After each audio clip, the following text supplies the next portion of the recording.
ইটাহারে road show Abhishek Bandyopadhyay কি বলছেন শুনবো। আমার নামে এফআইআর করেছে, তার জবাব কিন্তু মানুষ যদি তৃণমূলের প্রতি সমর্থন জানিয়ে আমাদের কর্মসূচিতে অংশগ্রহণ করে বা আমাদের দেখতে চায়, কথা বলতে চায়, সমর্থন জানাতে চায়, আমি কি মানুষকে হতাশ করতে পারি? আগের বার আমি কেন এই রাস্তা দিয়ে কর্মসূচি করে গেছিলাম? আমার বিরুদ্ধে এফআইআর করেছিল বিজেপির নেতারা। ভাই তুমিও লড়ো, কে বারণ করেছে? তোমাদের মুখ যদি লোক না দেখতে চায় আমার তো কিছু করার নেই। তোমাদের মিছিলে যদি লোকজন না আসে আমার তো কিছু করার নেই। তোমাদের সাথে জনতা জনার্দন যদি না থাকে আমার তো কিছু করার নেই। শুনে রাখো দিল্লির নেতারা, এই উত্তর দিনাজপুরের মাটি থেকে, দক্ষিণ দিনাজপুরের মাটি থেকে তোমাদের বলে যাচ্ছি, যত ক্ষমতা আছে প্রয়োগ করো। দেশের কেন্দ্র সরকার তোমার, নির্বাচন কমিশন তোমার, সংবাদ মাধ্যমের একাংশ তোমার, বিচার ব্যবস্থার একাংশ তোমার, কেন্দ্রীয় বাহিনী তোমার, ইডি তোমার, সিবিআই তোমার, ইনকাম ট্যাক্স তোমার, অর্থ তোমার, গাইড তোমার। বাংলার 10 কোটি মানুষ মমতার, তৃণমূল কংগ্রেসের, তৃণমূলের সৈনিকদের সাথে রয়েছে। হবে লড়াই। একদিকে BJP, ED, income tax, CBI, কেন্দ্রীয় বাহিনী, বিচার ব্যবস্থা, মিডিয়া, ইনকাম ট্যাক্স আর ইলেকশন কমিশন, আর একদিকে তৃণমূলের সৈনিকেরা। হবে লড়াই। কি বিজেপির বন্ধুরা লড়বেন? 2016, 19, 21, 24 যতবার লড়েছেন ফোকাট্টা গোহারা হেরেছেন। যত কুৎসা করবে মুখ থুবড়ে পড়বে, দেখবে আর চলবে, লুচির মতো খুলবে, জিতবে তো বাংলায়। বাংলার মানুষকে যারা শিক্ষা দিতে চেয়েছিল, আপনারা বলুন, যারা আমাদের অধিকার কেড়ে নিতে চেয়েছে তাদের বাংলার মানুষ ছাড়বে? ছাড়বে? বলছে বাংলায় ঘুষপেটিয়া। ঘুষপেটিয়ার নাম কি? কাকে নোটিশ পাঠাচ্ছে? অমর্ত্য সেন। কাকে নোটিশ পাঠাচ্ছে? দেব। কাকে নোটিশ পাঠাচ্ছে? মোহাম্মদ শামি, দেশের জন্য বিশ্বকাপ জেতা প্লেয়ার। তাকে নোটিশ পাঠাচ্ছে। আমাদের নাকি কাগজ দেখাতে হবে। বিজেপির বাবারা, তোমাদের কাগজ আছে? যদি বিজেপির কোন নেতা কাগজ দেখানোর কথা বলে, আগে ওর বাবা ঠাকুরদার কাগজ নিয়ে আসতে বলবেন, তারপর আমাদের কাগজ দেখার কথা বলবেন। যারা 50 বছর, 60 বছর, 70 বছর, 80 বছর ধরে এই মাটিতে রয়েছে, দেশ স্বাধীন হওয়ার পর আজকে প্রায় 77 বছর, 78 বছর পর যদি কাউকে হিসাব দিতে হয়, প্রমাণ করতে হয় আমি এই দেশের নাগরিক, এর থেকে লজ্জার বিষয় কি হতে পারে? আর কার কাছে প্রমাণ করবে? দিল্লির জল্লাদদের কাছে, যারা ভারতবর্ষের স্বাধীনতা আন্দোলনে যাদের কোনো অবদান ছিল না, যাদের টিকি খুঁজে পাওয়া যায়নি, আর যে বাংলা দেশের স্বাধীনতার আন্দোলনের সময় পথ দেখিয়েছিল, কবিগুরু রবীন্দ্রনাথ ঠাকুরের নবজাগরণের সময় যে বাংলা ভাষা পথ দেখিয়েছিল দেশকে, সেই বাংলা ভাষার অস্তিত্ব অস্বীকার করছে ভারতীয় জনতা পার্টি। রবীন্দ্রনাথ ঠাকুরকে বলছে রবীন্দ্রনাথ সান্যাল। চেনে না, জানে না, বাংলায় কথা বললে বলছে বাংলাদেশি। আমি আপনাদের এখানে আসার আগে আমি তপনে গেছিলাম, বালুরঘাটে গেছিলাম। আপনি জানেন এই বিধানসভা বালুরঘাট লোকসভার অন্তর্গত, কিন্তু এই যে বাংলা, এটাও আজকে বাংলাদেশ হতে যাচ্ছে। আমরা ওখান থেকে চলে এসে এখানে নিশ্চিন্তে আছি তা নয়, যারা আমাদের তাড়িয়ে দিয়েছে ওখান থেকে আবার এখানে এসে আমাদের জমি জায়গা দখল করছে, আমাদের চাকরি বাকরি দখল করছে, কেন্দ্রীয় সরকারের পাঠানো টাকা পয়সা যোজনা সমস্ত লাভ নিয়ে নিচ্ছে, লোন নিয়ে নিচ্ছে, জায়গা নিয়ে আবাস যোজনার বাড়ি শৌচালয় গ্যাস থেকে আরম্ভ করে সব সুবিধা নিয়ে নিচ্ছে। সরকারি হসপিটালে তাদের ভিড়, সরকারি স্কুল কলেজে তাদের ভিড়, আবার আমাদের চোখ দেখাচ্ছে, আমাদের এখানে এসে আমাদের জমি জায়গা নিয়ে নেওয়ার চেষ্টা করছে। তাই সতর্ক হতে হবে। সেই জন্য আমরা পরিবর্তন সভা করতে চাই।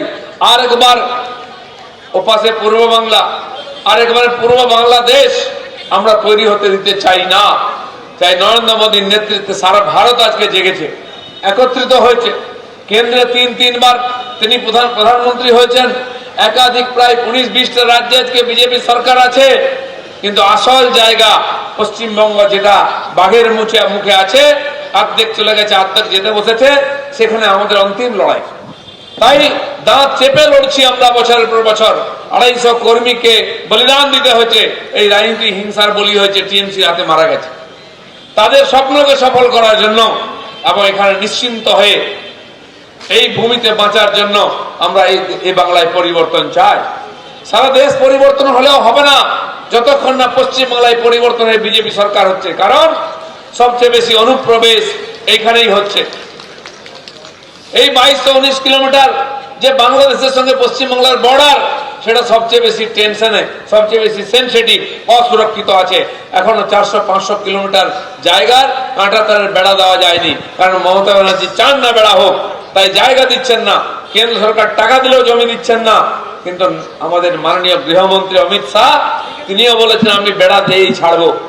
কিছু জলার নদী বাদ দিয়ে প্রায় হয়ে গেছে, বেড়া দেওয়া চলছে, যাতে দিনে রাতে লুকিয়ে কেউ ঢুকে আমাদের উৎপাত করতে না পারে। 680 কোটি টাকা। ওদিকে বালুরঘাটের কত টাকা আটকে? 680 কোটি টাকা। কুমারগঞ্জের কত টাকা আটকে? 680 কোটি টাকা। গঙ্গারামপুরের কত টাকা আটকে? 680 কোটি টাকা। চলে আসুন উত্তরে, রায়গঞ্জে কত টাকা আটকে? 680 কোটি টাকা। ইসলামপুরে কত টাকা আটকে? 680 কোটি টাকা। কালিয়াগঞ্জে কত কোটি টাকা আটকে? 680 কোটি টাকা। হেমতাবাদে, চাকুলিয়ায় কত টাকা আটকে? এক একটা বিধানসভার 680 কোটি টাকা। এই টাকা কার? বিজেপির নেতাদের মামার বাড়ির সম্পত্তি নাকি? এই টাকা আমাদের। এদেরকে খালি হারালে চলবে না, বুথ থেকে উৎখাত করতে হবে। একটা গরিব ছেলে আজ থেকে 15 দিন আগে ব্রিগেডে একটা অনুষ্ঠান হয়েছিল, লক্ষ্যকণ্ঠে গীতা পাঠ। এদের কাছে হিন্দুত্ব শিখতে হবে আমাদের নাকি? গীতার একটা শ্লো জানে না, জীবনে গীতা পড়েনি। গীতা পাঠের অনুষ্ঠানে এই ভারতীয় জনতা পার্টির নেতারা একটা গরিব ছেলে, সে চিকেন প্যাটিস বিক্রি করছে বলে তাকে মারছে। যে দল 70টা এমএলএ নিয়ে একজন চিকেন প্যাটিস বিক্রি করে বলে তাকে মারে, সে দল যদি বাংলায় ক্ষমতায় থাকতো তাহলে কি করত? আমি কি রঙের জামা পরবো, আমি কার সাথে কথা বলবো, আমি কোন রাস্তা দিয়ে হাঁটবো, আমি দুপুরে কি খাবো, রাত্রে কি খাবো, কার সাথে বন্ধুত্ব করব, আমার বাড়িতে কি থাকবে, কি ভাষায় কথা বলবো, বিজেপির বাবারা ঠিক করবে নাকি? কে চিকেন রোল বিক্রি করবে, কে চিকেন প্যাটিস বিক্রি করবে, কে এগ রোল বিক্রি করবে, কে চাউমিন বিক্রি করবে, কে মোমো বিক্রি করবে, কে মাছের ঝোল খাবে, কে তরকারি খাবে, মোদিবাবু ঠিক করবে না অমিত শাহ ঠিক করবে? বাইরের থেকে কিছু লোক ঢুকে পড়েছে, এই দেশের নাগরিক নয়, তার নাম ভোটার লিস্টে চলে এসছে, তার নাম বাদ দেওয়া, এতে অসুবিধা কি আছে? শুদ্ধিকরণ হচ্ছে ভোটার লিস্টে। যারা যোগ্য ব্যক্তি এখানকার নাগরিক, তারা এখানকার জনপ্রতিনিধি নির্বাচন করবেন, পঞ্চায়েত থেকে পার্লামেন্ট অব্দি। এ তো সব দেশেই হয়, সারা ভারতবর্ষে হচ্ছে, কোথাও কোনো বিরোধ হয়নি। বিরোধ এখানেই। কারণ কি?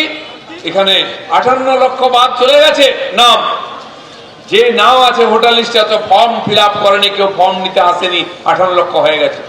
আরো 1,38,00,000 লোকের নামে ভুল আছে, ডকুমেন্ট নাই, তাদের ডেকে পাঠিয়ে তাদেরকে জিজ্ঞাসাবাদ করা হচ্ছে সেখানকার কেন, কোথাকার কে, কেন নামে গন্ডগোল।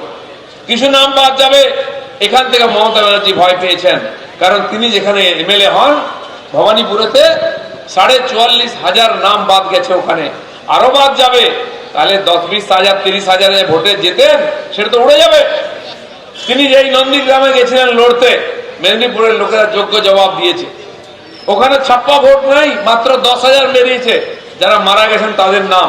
তাই ছাপ্পা ভোট মারতে পারেনি, জিততে পারেনি, আবার এসে ভবানীপুর থেকে এমএলএ হয়ে মুখ্যমন্ত্রী হতে হয়েছে। ববি হাকিম তিনি যেখান থেকে যেতেন 66,000 নাম বাদ গেছে, শশী পাঁজার কাছ থেকে 54,000, কোথাও 70,000 নাম বাদ যাচ্ছে, আরো বাদ যাবে। এই যদি বাদ যেতে থাকে টিএমসি কোথাও জিততে পারবে না। গঙ্গার এপাশে কলকাতা, দক্ষিণ চব্বিশ পরগনা, উত্তর চব্বিশ পরগনা, নদিয়া, মুর্শিদাবাদ, মালদা, দিনাজপুর, কুচবিহার অব্দি, এই যে বাংলাদেশ বর্ডার এলাকাগুলো, এই এলাকায় সবচেয়ে বেশি ভুয়ো ভোটার আছে। বাংলাদেশ থেকে এসে নাম তুলে নিয়েছে, এখান থেকে আই কার্ড নিয়ে, এখান থেকে ভোটার কার্ড নিয়ে সারা ভারতবর্ষে ছড়িয়ে পড়ছে। ওখানে গিয়ে সরকারি কাজ করছে, সরকারি জমি দখল করে বসে যাচ্ছে। এবিপি আনন্দ, এগিয়ে থাকে, এগিয়ে রাখে।